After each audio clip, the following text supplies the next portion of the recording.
So let's take a look at value proposition. Now, value proposition is not something you're building in isolation. While the value proposition is about solving a customer problem or need, it really consists of three components. The easy one for most entrepreneurs to talk about is what product features you have or what product services you're providing. But there's actually two more important components to value proposition. What gain are you creating for customers, and what pain are you solving for them?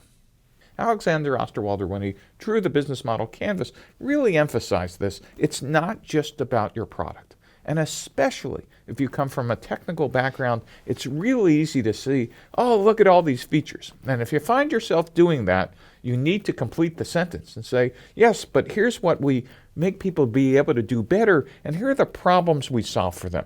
So the real goal of you figuring out the value proposition is understanding what we call the minimal viable product. You're trying to figure out, now that I kind of understand my product and service and that what I'm gaining for customers and what pain I'm solving, what's the smallest possible feature set I could be shipping on day one that solves these pains and creates gains for them?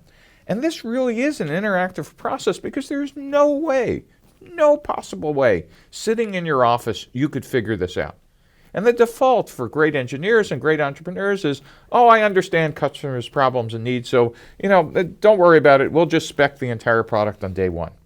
Your real goal here is to figure out what's the smallest thing you could build and develop that actually get you users or sales or whatever and get out to market as quickly as possible. And so the goal of you getting out of the building for value proposition is understanding gains and pains so you can figure out what's the MVP or minimum viable product.